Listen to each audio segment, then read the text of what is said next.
Okay, hello and good day everyone. No? So today we will discuss about events of probability. A definition here, no? The probability theoretically of an event, no? E is the ratio of the number of ways that the event can occur to the total number of outcomes when each outcome is equally likely to occur, no? So yan, sinasabi ng probability dito na ratio daw siya ng number of ways na yung isang event na na dapat mangyari, no? From the total number of outcomes na kung saan yung mga outcomes na yon are equally likely to occur. Okay, so yung tinutukoy dito is yung sample space do sa total number of outcomes, no? So kasi doon sa sample space, lahat ng mga nakalagay doon na events, no, equal yung mga chances nila na mag-occur. Okay? Now, in symbols we have F, no? We have if probability of an event denotes that the probability of an event, no? Wherein yung ito naman yung formula. The probability of event is equal to the number of events over by number of sample space, wherein yung n sub e natin is the number of outcomes variable to e, and ns natin denotes the number of elements. Now, example here, two coins are tossed. What is the probability of two tails appearing? No? So two coins ang tinost dito, ano din probability na yung two tails na yung mag-a-appear. Okay? Before we look for the probability, we need to look no first the sum or count the number of sample space natin dito. Kasi two coins yan, so ito yung mga possible outcomes sa samples sa two coins na tinost mo, no? We have head, head and tail, two tails, okay?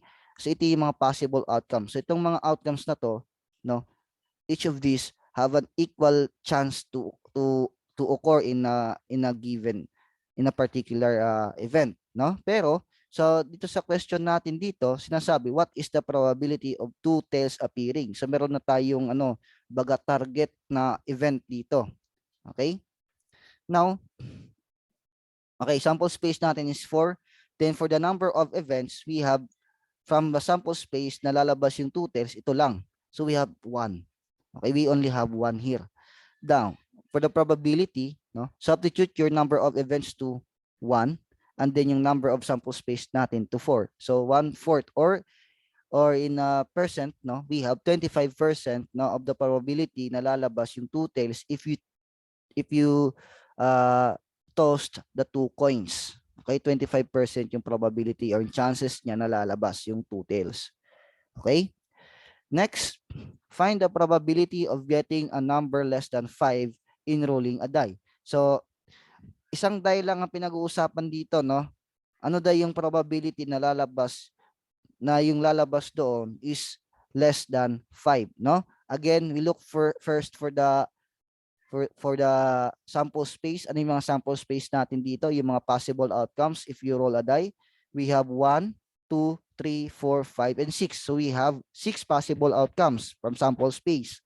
Now, favorable to the event, no? Sabi daw dito, less than 5, number less than 5. Ano yung mga number na less than 5? We have 1, 2, 3, 4. So all in all, we have 4 number of events, no? So it might be 1, 3, 4, or 2, no? Na less than 5. Now, what is the probability? Now, substitute your number of events to 4, your number of sample space to 6. 4 over by 6, or in lowest term, we have 2/3. Okay? Next. 2/3 or 66.7%, no, in percent form.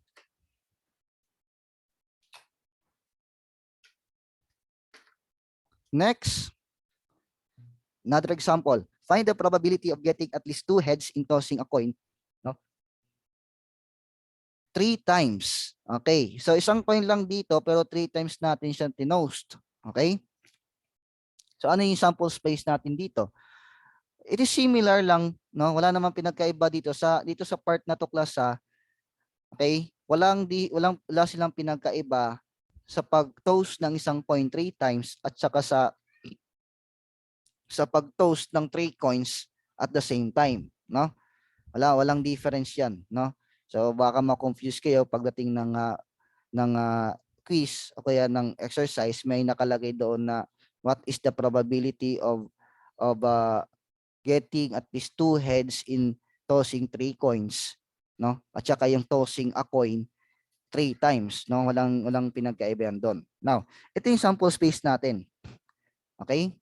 So it may be 3 heads ang lumabas after you toss a coin 3 times, or 2 heads and a tail, or head, tail, and head, tail, and another head, or head and then 2 tails, or tail and 2 heads, or tail and head and then another tail, or 2 tails and head, or 3 tails ang lalabas. Okay? So at least 2 heads. So hindi naman sinabi na 2 heads kaagad, at least 2 heads. Therefore, ito yung sample space natin na we have all in all, we have 8. And then for number of events natin, sabi dito at least 2 heads. So pasok pa rin yung 3 heads natin dito. No? Kasi at least pinakamababa is 2. Okay, pwede siya maging 3. No? Hindi na nga lang pwede maging 4 kasi nga 3 times lang natin itutos yung coin. So 3 heads, head and tail, 2 heads and tail, head, tail, and another head, and then tail and 2 heads. So ito yung number of events natin from the sample space. Okay, so we have 4 all in all, no? Now, what is the probability? Substitute your number of events to 4, then number of sample space to 8. So 4 over by 8, or in lowest term, we have 1/2, or 50%, no? Ang possible outcome dyan, or yung chances na lalabas yung at least, or getting at least 2 heads. Okay? Next, the Weather Bureau predicts that the probability of raining tomorrow is 45%. What is the probability that it will not rain? Okay, so may konting difference to sa approach ng problem natin, no? Pero probability pa rin naman, no? So class, dito sa probability natin, yung pinakamataas lang is 100%, or 1, no? Kung sa usaping fraction, 1, or in a percent, 100%, no? Now, kung sabi dito sa Weather Bureau, sinasabi nila na 45% daw yung chances na uulan tomorrow, no? What is the probability, no, na hindi uulan tomorrow? So subtract natin yung 45% sa 100. 100% minus 45%, that would be equal to 55%. So 55% ang chances na hindi uulan tomorrow. Okay? Next. Okay, number 5. 3 blue balls and 4 green balls are in a box and mixed thoroughly. What is the probability of getting 3 green balls? Okay? So wala namang sinabi dito na at the same time kukunin natin yung 3 green balls. Okay? Now, before we look for the probability, no? Find out first what is the sample space. Ano yung sample space natin dito? Number of sample space natin is 7. Why? Because we have 3 blue balls and then 4 green balls doon sa loob ng box. All in all, 3 plus 4 is 7. So 7 yung sample space natin kasi yun lang naman pagkukunan natin yung nasa loob ng box eh.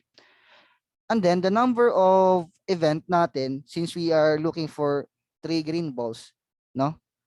And then 4 yung green balls na nasa loob ng box, yung number of events natin from the sample space is 4.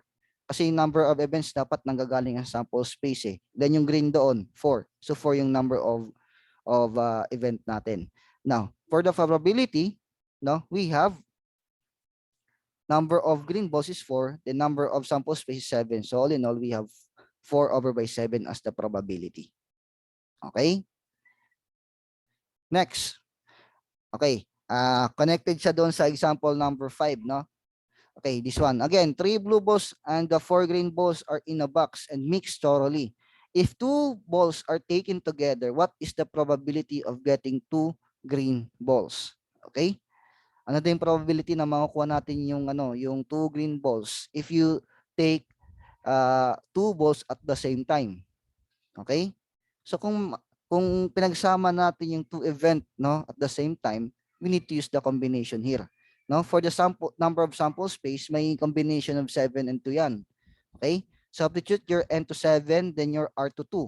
So 7 minus 2 muna ito. 7 minus 2 is 5. Then 7 factorial over by 5 factorial times 2 factorial. Expand natin. Cancel this out.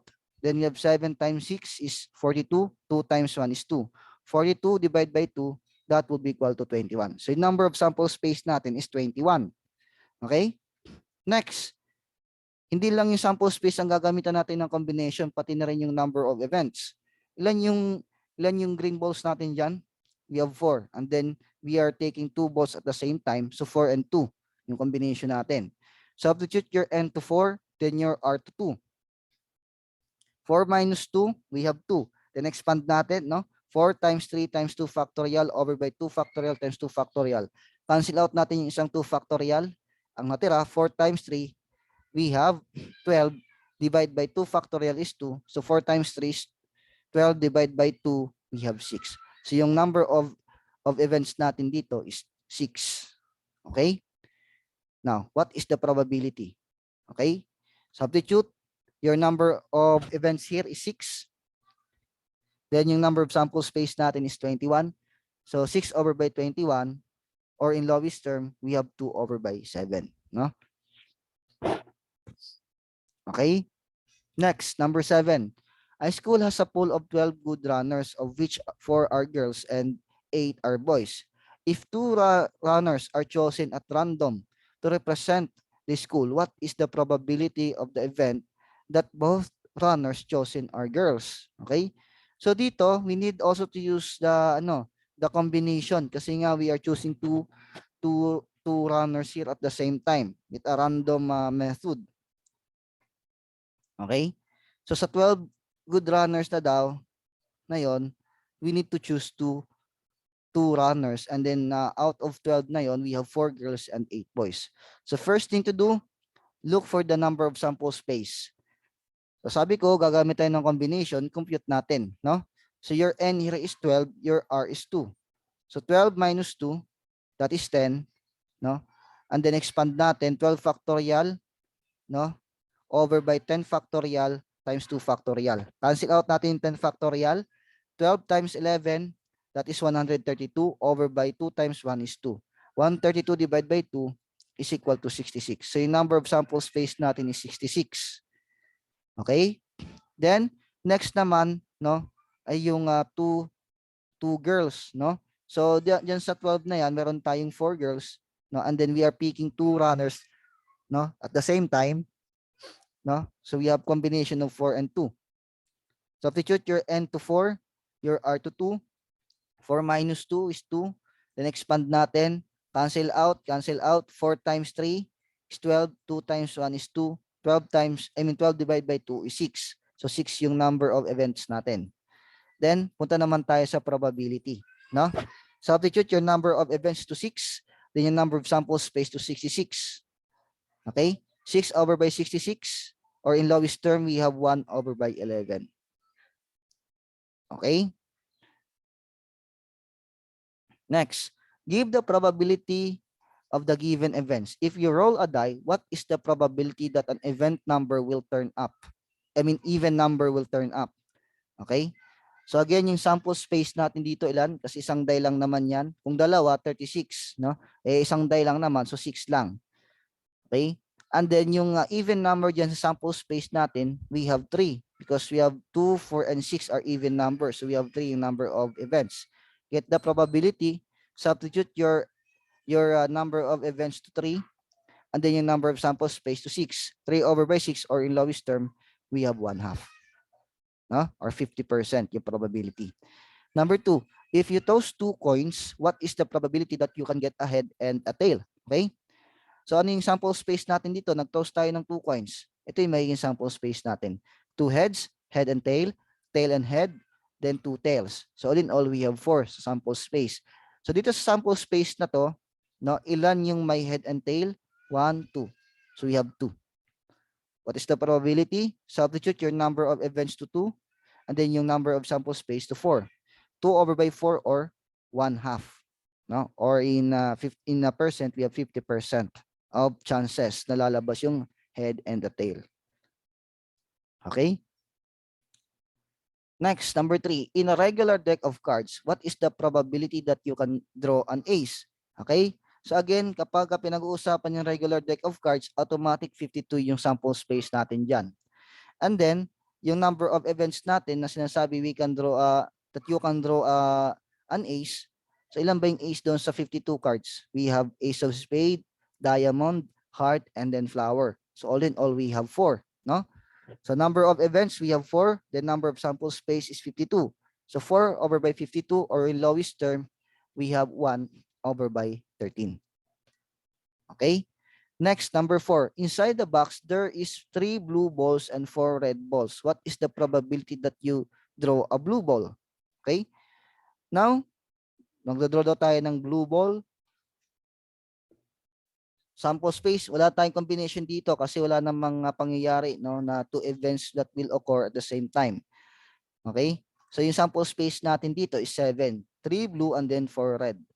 And then what is the number of events? We have 3. So from the sample space, meron tayong 3 blue balls there.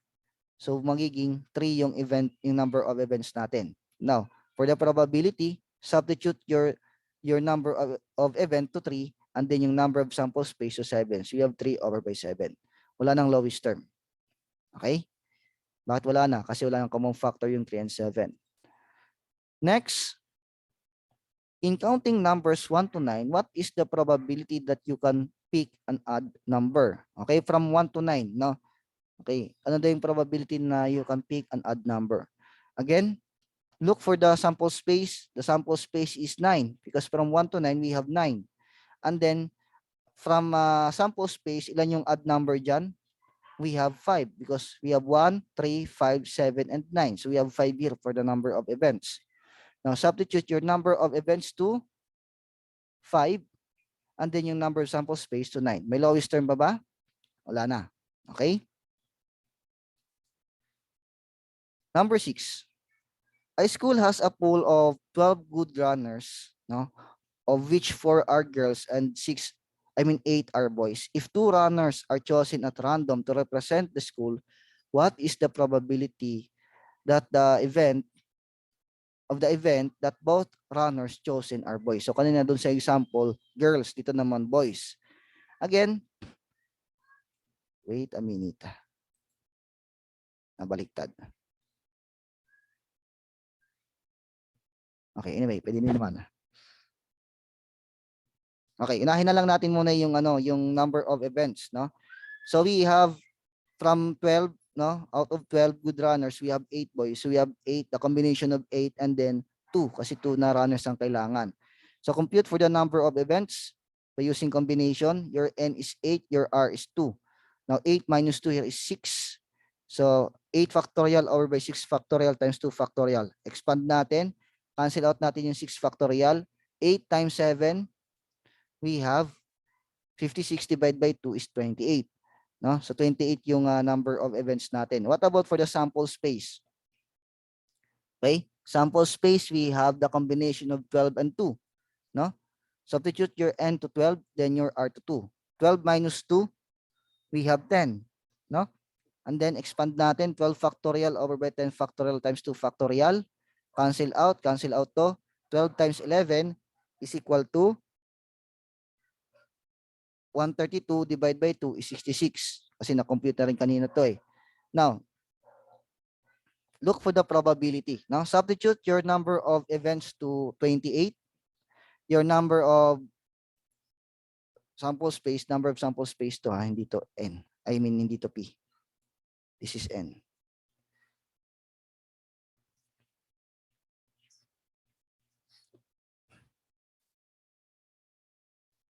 Okay, substitute yung number of events natin to 28. The number of sample space to 66. Or in lowest term, we have 14 over by 33. So yun ang probability niya. Okay, that's it, no? So thank you for listening, and again, do not forget to answer your exercises. Okay, that's all. Goodbye and God bless.